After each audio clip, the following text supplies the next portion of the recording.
Hey guys, what is up? Welcome back to the Millennial Wayve. I am Rachel Kayleen, and this is episode 42. We're out here with the gentleman, shortest name you'll ever hear on this podcast, Vic.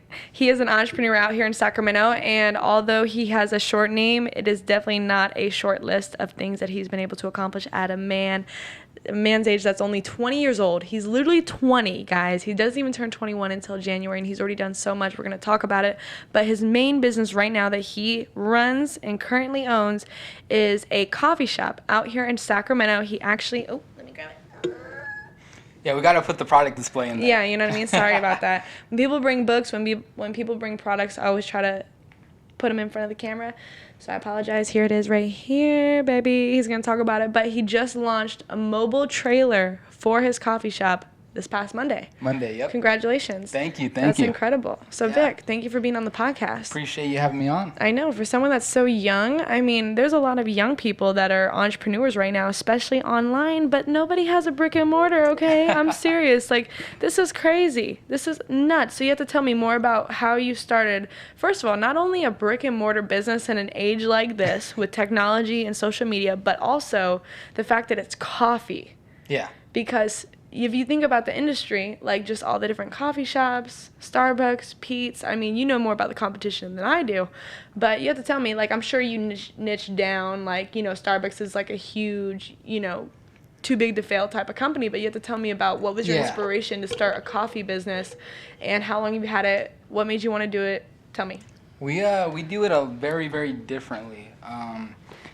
Like, where did it start? Where did the idea stem from?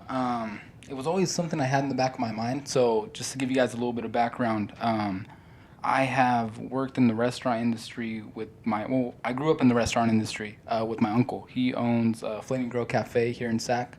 I don't know if you've heard of it. No freaking way, Yes. dude. That's crazy. Yeah, so Dang. Yeah. He's been around You're for popping. Your family is popping. I mean, that's all my uncle. That's, you know, that's all him right there. Yeah. But I've been working with him ever since I was about 12 years old. Mm-hmm. But I mean, like, the entrepreneurial stuff started way before then, like, you know, just flipping candy, I mean, we'll go deeper into it. But, yeah, no, talk about it. But with my uncle, or with the restaurant industry, it started with him. So working there, I started off as a busboy at 12 years old, worked my way from that to dishwasher, prep cook, and then in the kitchen. Mm-hmm. And that kind of made me fall in love with cooking. And from there, I helped him open up. We started on like a little brick and mortar on El Camino at Watt. Mm-hmm. And from there, he opened up. I helped him open up the Elk Grove location and also his West Sac location. And then he recently launched the Country Club location in Country Club Plaza. So how I opened up Luchador Coffee was he had originally leased out 2 spaces there. It was Flaming Grill Cafe where he's at, and then this other space on the side of it where I'm at. And how I got that space was he approached me. I was doing real estate at the time. This was about two years ago that he approached me with this. And he's like, hey, I have this space right here. I'm going to me subleasing it. I'm not going to use it because I'm too tied up with the restaurant, you know? So I'm like, okay, cool. What do you want me to do? He's like, well, if you want to do something, I know you've always dreamed of doing something. If you want to open something there, you know, it's all your money. You open it, you do whatever you want, but I could sublease it to you. And he's like, give me a day or a week to think about it. And then right there on the spot, I'm like, no, fuck it. Let's do it right now. Yeah. And I just came up with the whole business plan, everything in about 3 months. You literally bootstrapped it. Well, kind of, because I had the idea to open up, because like I said, I was in love with cooking. So I had gone to San Francisco prior to that to intern at a couple like fancy restaurants. Uh-huh. So I had dreamed of opening up a, kind of like the cafe that's downstairs. Something fancy like that. Yeah. So my goal was to do real estate from 18 to 21, save up enough money, about $200,000, to open up a fancy brick and mortar. Mm-hmm. So my first year in real estate, I did 3 deals as an agent, 5 deals as a wholesaler, which we could, you know, talk about that. Yo, that's good. I mean, it's all right. It's all right. I mean, shoot, you know, what's that stat where they say that 99% of people or 90% of people that get a real estate license don't even sell a single home? Yeah, but that's most people. Most people are most people. Yeah, exactly. You know? You're right. Go ahead. Keep going. Where was I going with this? You did 5 deals as a wholesaler. Yeah, 3 so I deals did. as a Yeah, I agent. did 3 deals as an agent, 5 deals as a wholesaler, and with that, I had enough money to start up the brick and mortar. Mm-hmm. So I poured everything into it. Yeah, absolutely. So you literally made a decision on the spot. Did you already have an idea for coffee? Did you already have an idea for a business, but you just didn't have the business plan? You didn't know how you were going to do it until you signed the lease? Or did you just literally come up with the idea to have a coffee shop on the spot while you were signing the lease? Well, I had worked in a coffee shop, shout out to Rescate Coffee, while I was in high school. So just to show you guys like the work ethic it takes to be successful, I would work at Rescate Coffee from 4 a.m. to 8 a.m., then go to school from, this was my junior year of high school. I would go to high school from 9 to 3. Then to get my real estate license, so I got my real estate license 2 days before I graduated high school. And I'm sorry, this is all happening my senior year of high school, not junior. Then I would go to high school from 8 to 3. From 4 to 6, I would go to a college class so I could obtain my real estate license. From 6:30 to 10 p.m., I was working at my uncle's place. Jeez, and then you did all the next Yeah, morning? that was every day. Well, that was 5 days a week. You basically didn't have, like, a social life. No, I still don't. You're hilarious.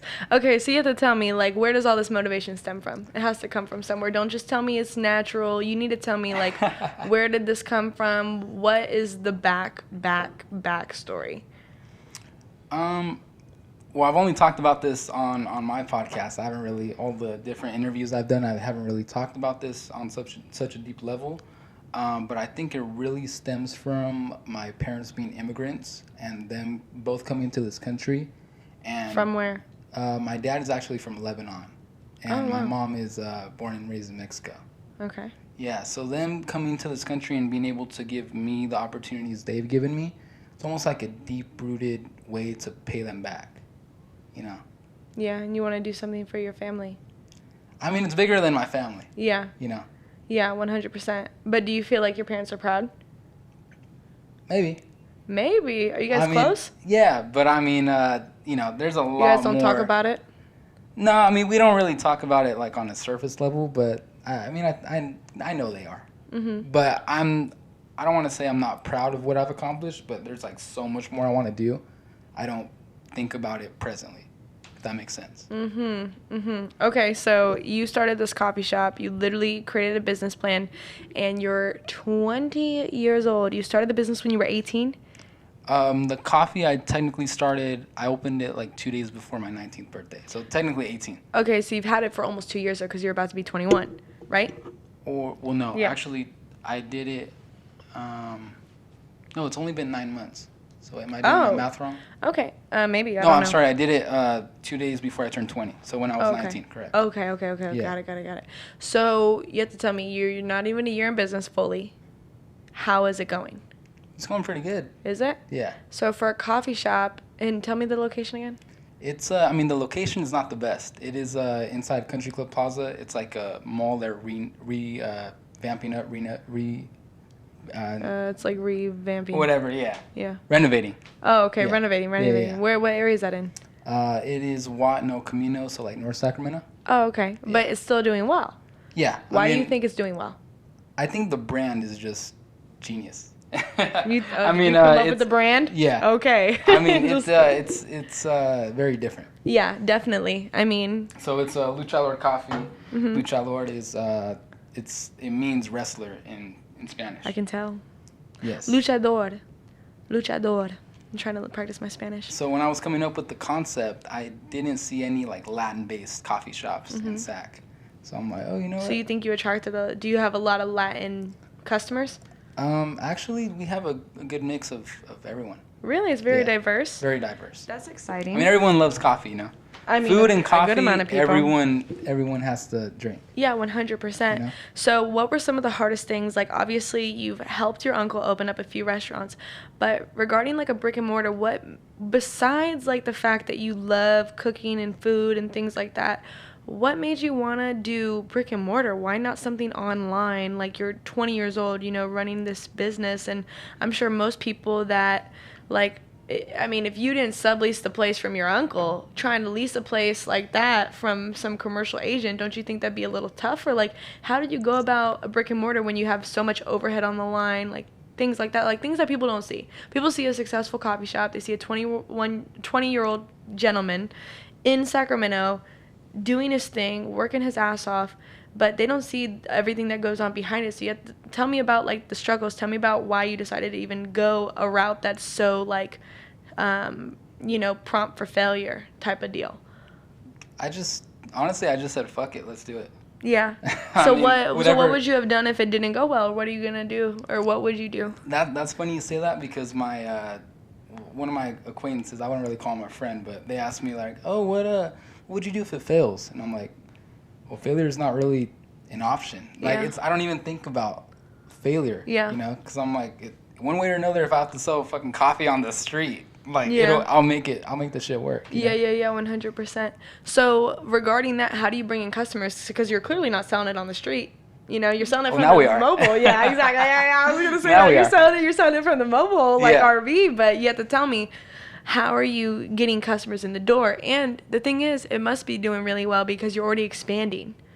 You're already expanding and you're adding more revenue. It's doing all right. Okay, so how do you bring like customers in? How are you doing that with your location? Virtual marketing. Virtual marketing? Yeah. You learn that by yourself? Marketing. Yeah. You learn that by yourself? You do it all yourself? Yeah, I do all the marketing. You do it all yourself? Yeah. I want to know, what are your like main values? Like, what are the things that you value the most? Like overall? Yeah. You mean? Mm-hmm. Actually, I got it on my shoes right here. So this is like the quote I live by. They're a little bit dirty, but on one side it says Luchador coffee. On the outside, inside, you want to read that? Patience. It says Proverbs 10:4. Oh, sorry, I couldn't read the. No worries. It's a little dirty. And consistency. Proverbs 10:4. And consistency equals winning. What are the Proverbs 10:4? Can you please? Proverbs 10:4. I'm not really like super religious, but there are things from the Bible that actually translate into real life. And Proverbs 10:4, it is lazy hands make for poverty, diligent hands bring wealth. So everyone thinks success is very hard. I think success is actually really easy, but diligence is very hard. Talk about diligence. What does it take to be diligent? Well, I'll give you an example. Okay, so tomorrow, like, what do you think everyone's going to be doing? Eating turkey and stuffing their faces in food comas. So we'll be at GameStop in the mobile truck selling some coffee. Why GameStop? Well, they allowed us to sell there. Oh, okay. Sell right there in the space. But, I mean, we're going to be working. Yeah. It's a 365 thing. Yeah, 100%. So you feel like it's also like grind. You like Gary Vee? Yes and no. Why? I don't like the patient shit he talks about. Oh, I'm sorry. Is it okay to talk? No, yeah, I've already said that. But yeah, I mean, the patient shit he says is total BS. Okay, it's an excuse in my opinion. Okay, so you don't believe in like patiently waiting, but also working your ass off. I believe in that part. I don't believe in the patience part. Okay, so why? Okay, so you're clearly not patient. What will it take for someone to get things quicker? Just work harder? You think that it's all about working hard, not smart? When you say smart, what do you mean? I mean like hiring out. I mean automating things, like working smart to where you're like things are working hard for you rather than just you. Like you're like people basically trading their time for money. Even if they're working a job, they're trading their time for money, depending on every job working time for money. Yeah. Same thing for business. People think that if they have a business, they can just, start a business and then, give it to someone else, whatever. Well, 9 out of 10 businesses fail. Yeah, 100%. So that's the thing. But they're mostly still trading their time for money. So it's not always about working hard and trading your time for money. It's also about working smart. Because why do people create businesses? Yeah, to have freedom. Yeah, to have time. Yeah, to have money. Like most people want. Everybody in the world wants that, right? But they do that and they don't realize all the work that comes associated with it. And it's like you're still trading your time for money. Like business owners work some of the longest hours, more than anyone with a job, and without benefits, without like security, things like that.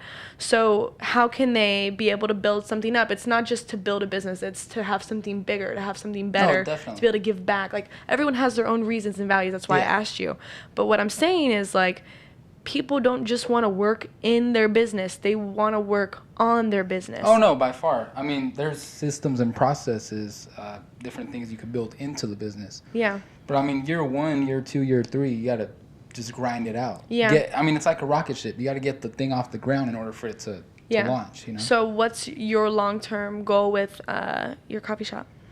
It's more than, so essentially the brand is under Luchador Enterprises. So we're going to be launching a kombucha company pretty soon, and we're also going to be doing a food truck that should be out mid-2020 next year. So you want to brand the whole company? Definitely. Okay. And you're like all about food? All about food, yes and industry? No. I mean, it's like when you ask me why didn't I do a digital thing, I mean, I actually have a couple Shopify stores I'm partnered with. But the thing is, like, it's total BS. I mean, especially, like, right now, like, because the economy is super good right now. Mm-hmm. And everyone's on Instagram, oh, yeah, I'm doing this, I'm doing that, blah, blah, blah, join my MLM, all this BS. Mm-hmm. But when it really comes down to it, like, people have to learn real and actionable practical skills in order to build success. What do you think are some of the most important skills people should be creating and working on right now? While the economy is good and while the economy is bad. No, that's a very good question. Mm-hmm. Marketing, by far. Marketing, but not, in hey, person, I'm a digital, online? Yeah, both. But, I mean, everyone now is a digital marketer, content creator, blah, blah, blah, blah, blah. Like, you really know how to market to where, hey, let me give you this product, some random-ass product. Can you sell it? And sales, when you ask me what is a good skill to have, sales is another very good skill to have. So you actually know how to sell the product you're given. Because, I mean, if you have any skill, I talked to someone someone asked me this, like, what would you do if you had, like, nothing? And, I mean, that's what I do every day. It's like every day I reset at 0. Like, how can I, go from 0 to 100, but every single day? And it takes sales, it takes marketing, and it takes just, I call it Kaizen. Like, how can you get 1% better every day? Do you read? Do you listen to personal development? 100%. Okay. But clearly you have a great mindset. I mean, it's all right. Okay, you're too humble. Stop it. Stop it. I mean, see, I say that, like, everyone will be like, how's your day? I'm like, it's all right. Or how are the sales today? It's all right. Because it could always get better. Yeah. Like, no matter at what level you're at, it could always be 1% better. Mm-hmm. That's why I'm like, it's all right, because it could always be better. Yeah. So some of the people, like, you already know, you've got this great mindset that you've worked on, that you've developed. You have skills that you've developed. You have things that you've done over the years, like literally starting at 12 years old. Like, you've had a huge advantage. Yeah. Because of the time that you've put in, the effort that you've put in. It takes time, it takes effort, it takes skill. How can someone that's your age, that's in college right now, that is, considering a job that they may not want, that they don't even know if they'll like, how can they create their own thing aside of others? Yeah, not to cut you off, but I think people are, like, in love with this entrepreneurship thing right now. Yeah. Like, everyone wants, what do you want to be? I want to be an entrepreneur. Like, have you actually sold something before? Because, like I'm telling you, I used to sell, like, fucking gum or candy, whatever I could in elementary school. So it was kind of, like, ingrained in me, I guess. And I had, like, a huge cell phone repair. It was like a repair and accessory business at high school. So I did, like, in a matter of 8 months, we did 6 figures. Jesus. That was my junior year of high school. Yeah. Like sophomore, junior Who's year. we? No, it was just me, and I had a sales team. What? Yeah. Where are they? You guys should still be working together. When? We and your were sales working team. Together. I know. No, not anymore. That really? Was like, it sounds like a good team. 6 figures together. Jeez. You need to keep them forever. I mean, it wasn't. Junior year? Dude. It was a thing I did. Actually, that was a thing I did to get my car. My first car. Okay. Yeah. So, like, things I've done or created have been to reach another level. Mm-hmm. So, like. So what's this for? What level is this, Mister? You got a car? What else? House, mansion? I don't know. You don't. Are you materialistic? I am not. Why? I just don't care. That's not one of your values. So you value family. You value hard work. Yeah. What else do you value? But, like, see how I see it? It's like, okay, I could buy a Benz or a Jaguar or whatever the fuck I want, but I'd rather put that money to start another business. Okay. Just because I'm I like building. You love building businesses. That's your thing. Yeah, actually, so we were talking about this on my podcast. Gotta put the plug in there. It's called the Coffee Talk Podcast. Just kidding. Go ahead, say it again. It's called the Coffee Talk Podcast. Coffee Talk Podcast. Got it. And it's me and my buddy Jesse. He works for Northwestern Mutual. Okay. And he asked me, he's like, oh, like, you know, about the entrepreneurship thing. He's like, were you like born an entrepreneur or made an entrepreneur? And I'm like, well, I guess kind of born, I don't want to say like entrepreneur, but like business person. But like I told you, I want to build businesses. Like when I was in kindergarten, I'm like, I want to be Bob the Builder. But not like Bob the Builder, like I want to build shit, like you know, like houses and stuff. But Bob the Builder, like I want to see my vision through and build things in that way. Yeah, I like it. So you have your thing. You know what you like. You know what you enjoy. I like building businesses. Yeah, and you believe in reinvesting your money back into things. 100%. 110%. Like, yeah. I mean, I think you should invest every single penny. Every single penny into your businesses. Until you get to a place. I mean. What's a place? See, that's the thing. We all have this magical land. No, I'm just kidding. So we all have like this idea of like where we want to be, right? But I feel like for you, like you say, wait until you get to this position. But I don't think that's ever going to end for you. I don't think it's going to end for a lot of people. It probably won't for me, honestly. 100%. You don't rest. It's like a addiction that will forever be. Yeah. So what are you going to do after this? Like right now or? Yeah, after this podcast. Oh, probably like read a book, go to sleep, wake up. Go work at GameStop. We're going to go slang some coffee at GameStop tomorrow. Slang some coffee, hey. So you do that on Christmas too? We'll see if I can find a spot. Yeah, it's open. Yeah. I don't know if people will be out on Christmas, but we'll see. Yeah, well, everyone likes coffee, right? Yeah. Nice little warm cup. I'm going to be sad because I'm a Starbucks girl. Like, I go to Starbucks a lot. I'm just saying. I'm trying to crush Starbucks. Okay, so clearly you have, like, a long-term. That's one of them. You want it to be, like, bigger than Starbucks. Yes. Okay. That's crazy. How long has Starbucks been around? Forever. Quite a while. Yeah. But they didn't have the things we have today. Yeah, true. Very true. So you do all your marketing and sales? Yeah. Okay, how'd you learn how to market on all platforms?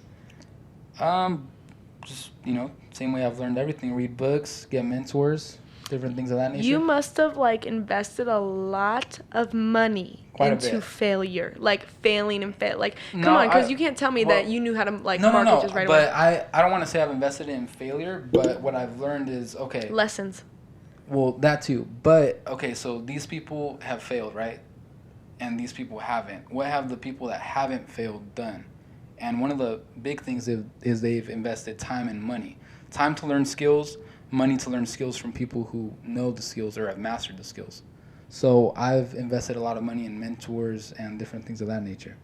Like to learn sales, just to give you an example, I'm like 5 figures to learn from someone. Okay. Who are your favorite people to learn from? I need to know. Who are some of your mentors or who do you learn from? Grant Cardone. Okay. I'm not surprised at all that you say Grant Cardone. I am not surprised. Go ahead. Grant Cardone, Clay Clark. No one really knows about him, but he has the, everyone should go listen to his podcast too. It is the Thrive Time Show. Okay. I've been to 2 of his conferences. They're out in Oklahoma. If you're like a real business, like have a real business, aren't one of these like, hey, I'm a digital marketer people, you should definitely go to that conference. Okay. Anyone else? 5 figures? Yeah. Into Grant Cardone, or is it events mostly, or is it personal mentorship? No, I don't go to these stupid events. Okay. I mean, to me, it's kind of BS because... You're very straightforward. It's okay. I am. We need those. I mean, no, definitely, because a lot of people probably come on here and bullshit, which I'm not going to. But a lot of people, you know, they go to these events and they just kind of go there for the hype or to put it on Instagram. Hey, I'm at this guy's event. Yeah. I literally know someone. I was in a mastermind with them. They paid to be in the mastermind just to pretty much take pictures with these people. Oh. Like if you look at my personal Instagram, I haven't posted in like a year. Year and a half. I just don't really give a shit about the hype. Yeah. I'm doing it for real life. Yeah. Not for the hype. You're okay. You know? Yeah. I mean, most of these people are just doing stuff for hype, for Instagram. Yeah. I mean, when Instagram's done, what are you going to have at the end of the day? Yeah. Nothing. Yeah. 100%. So, okay, so Grant Cardone, Clay Clark? Clay Clark. Clark. He's America's #1 business coach. America's #1 business coach, and I don't know who he is. Is he a good marketer? Well, I need to know. Same thing. He doesn't do this Instagram, Facebook bullshit. Mm-hmm. He's actually with clients, like real business owners, helping them build their businesses. He owned one of the largest DJ companies in America. Oh, Clay really? Clark. Clay Clark, okay. So him, Grant Cardone, who else? I mean, there's like a couple other people that I've learned from that. Do you like Grant Cardone because of how straightforward he is? I like Grant Cardone because of the mindset part. I have 10X tattooed right here. No way, you are diehard. Like that. Please tell me you've been to 10X. I've been to one event. I probably won't go back just because of the hype. It's all hype. Did you go to the one in Miami or did you go to the one in Vegas? No, I went to the one in Vegas. Oh, okay. Yeah. Okay. Not the one where he came in on like a parachute or whatever. No, I was at the one where he came in through the ceiling. Well, that's still pretty cool. That's pretty good for an intro. Yeah, for sure. Dang, that's cool though. But that book changed my life. Totally changed my life. 10X rule. Yeah. Sell or be sold. That one's pretty good, but 10X is way better. The Millionaire Booklet. That one's short. That was like one of the first ones It's short, but if you actually read it, it's very practical. Yeah, for sure. I mean, it doesn't list like kind of breaks 10 down million the mindset. steps, but it's 5 steps. Yeah. And if you follow those 5 steps and you follow them how you're supposed to follow them, it's inevitable at the end. 100%. So what are some of the main things that you really like live by? Like besides the work hard, all that. But that's one of the main things. I know. And and honestly, I know that you're going to drill it. Read this right here. See, he's going to drill it into your guys' head. Read this right here. What does that say? Dream big, work harder. Work harder. Because you could be dreaming as much as or as long as you want, but if you don't put the action in, I mean, action creates everything. Okay. I'm going to ask you a question. Yes. But don't answer better not be just do it. What is the first step? Someone dreams big. And I'm going to give them something to mind, okay? Definitely. Okay. Okay. So I want to turn this podcast into like a platform, and I want it to be not just like a learning platform, but I want it to be a platform where people can come and they can work with some of the podcast guests that come on here, like mentorship, work with them, work for them, intern, whatever it may be. Buddies has done that before. Who? One of my friends has done Perfect. That. So you must know the answer. So anyway, I want to do that. I want to build up the podcast, grow the audience, turn it into a platform with them to be able to work with the podcast guests, to be able to go to any events that we have, to be able to get any courses that people bring on, and then, turn it into this whole thing. What is the first step to creating a platform like that? Like, I have this big dream. I already have another business, but with the podcast, this is what I really enjoy. This is like what I do in my free time. How would I turn that into a real business? Create as much content as possible, but create quality content. Quality content for the audience, aside from the podcast. Yeah. To attract members, to attract the big audience. Is that your goal, is to attract as many people as possible, or attract people that have that dream big, that want to work hard, that just need the actionable steps, that need the mentorship, and that need the right guidance. Not just anybody. It's not like, oh, Call Me Daddy podcast. It's not that shit, okay?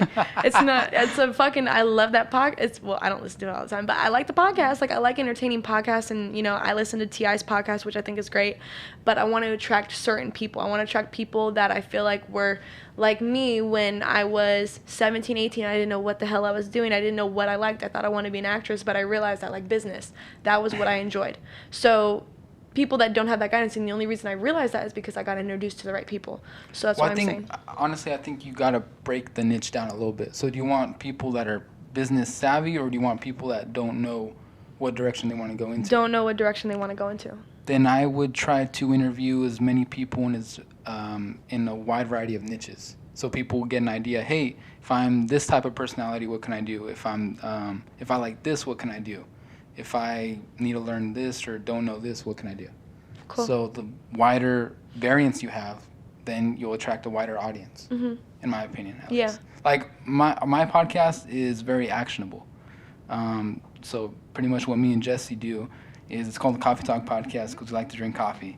And lots of coffee. That's a good coffee plug for your business. Yeah. There you go.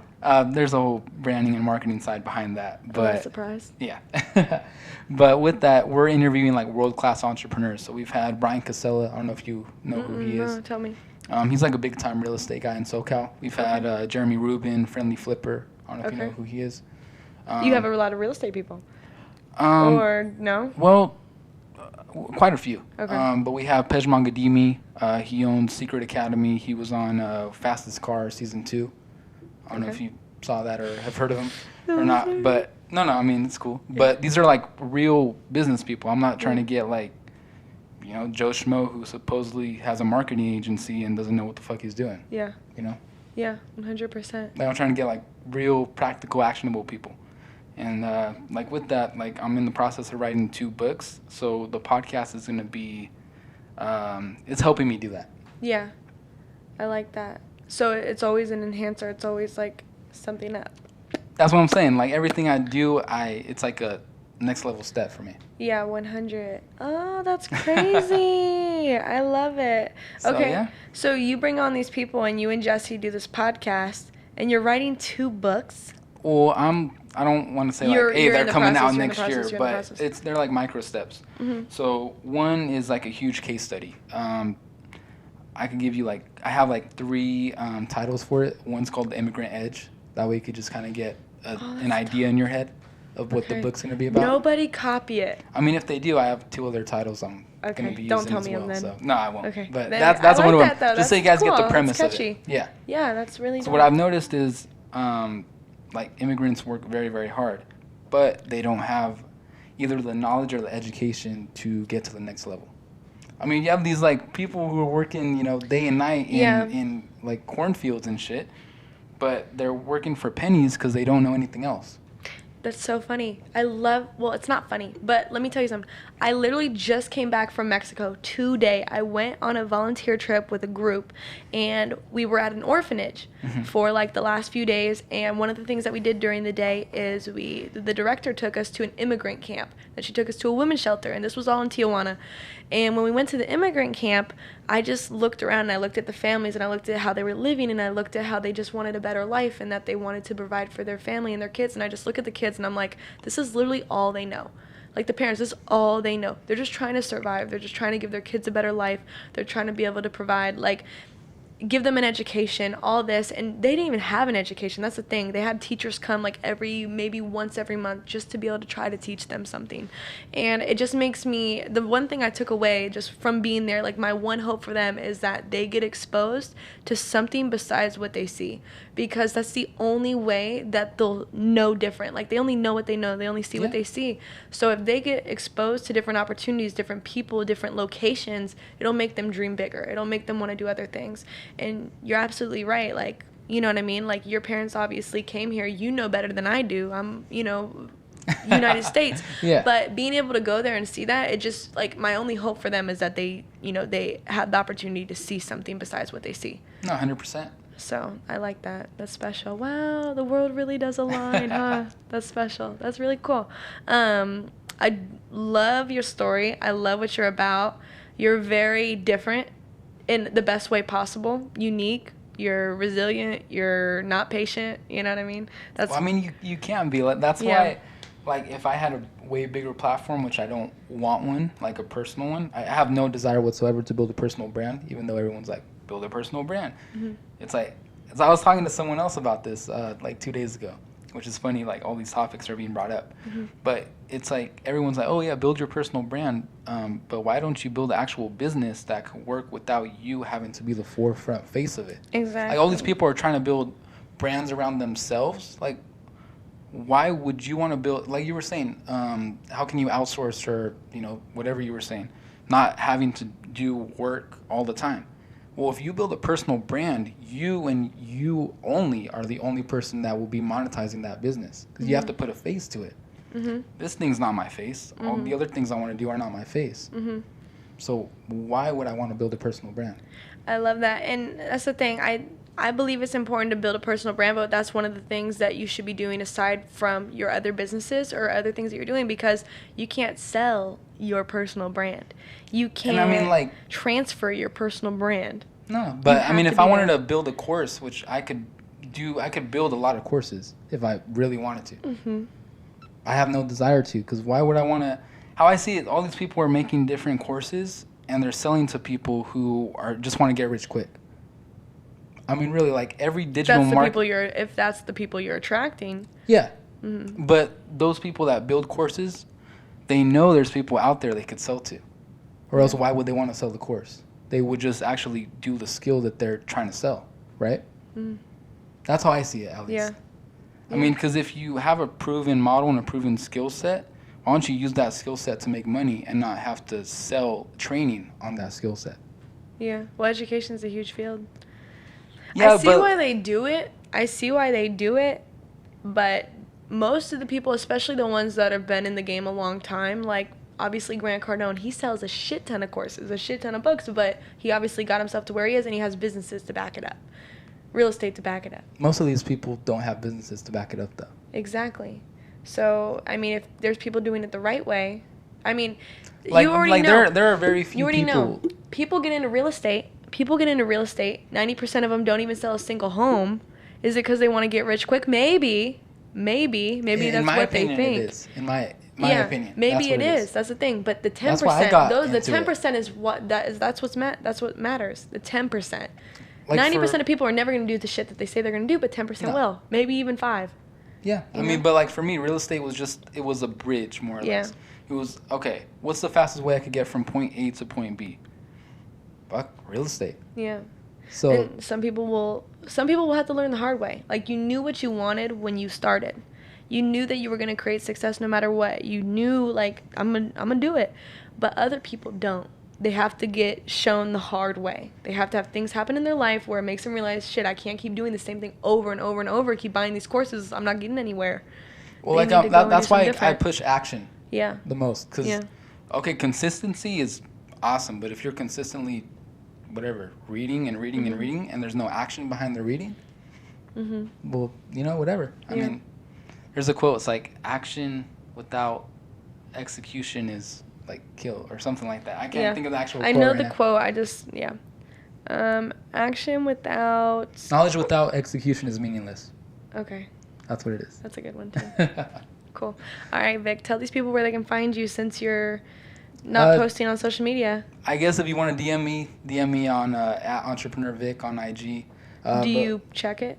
Yeah, okay. I check DMs. I have people DM me all the time. I mean, I post on my stories, and people are like, oh, because I do a lot of different things. Like, the newest thing I got into just to kind of learn it is how to flip luxury watches. So, like, dope. bright You got a Rolex on you? and no, I don't keep them. I don't even wear any jewelry. I like tattoos, no jewelry. But like, I flip Breitlings, Rolexes, Omegas, things of that nature, just to get a little bit extra money.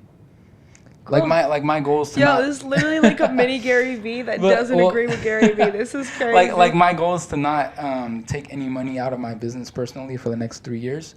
So I'm doing other things outside, like the actual business, to pay myself, because I'm not paying myself for 3 years. Like, how many people would do that? Not that many. Yeah, for sure. Yeah, definitely. So, yeah. Anything else? DM them. Is there any opportunities for people to, like, work with you, work around you, get mentorship from you? Like, what is available? I've had a lot of people ask, like, hey, can you mentor me? Fucking, like, do something first. Yeah. Really. Like, what do they need to do? Well, do something. Like, people are like, oh, I want to get started in real estate. I'm like, all right, well, fucking get started. Yeah. Like, they want me to, like, hold their hand across getting their license and shit. I'm like, get your fucking license first. How do I get my license? Fucking Google it. No, like, really. I mean, people don't want to do any work whatsoever. They want you to, like, drag them across the goal line.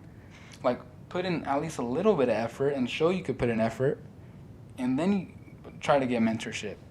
I mean, that's what I've done. I've actually put in work, and I'm like, okay, how can I go from level 1 to level 2? Well, maybe I need a mentor. Like you're saying, like, I mean, we could go back to it when you're like, oh, you asked me about failure or something, and I'm like, well, I've sought out mentors so I didn't have to fail as much or as often.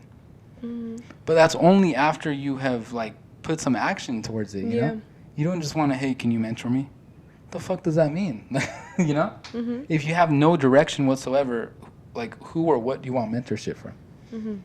But that was pretty long. So go put in some fucking work, and then you can contact him. But no, I mean, honestly, like, get a number. Yeah, but we're growing the brand, and we're growing everything like that. So if you're looking to be around, a very high performing environment, email your resume. Just put, like, in the subject line. See, this is another thing. In the subject line, put resume, and then email your resume to luchadorcoffee@gmail.com. That's LUCHADOR coffee@gmail.com.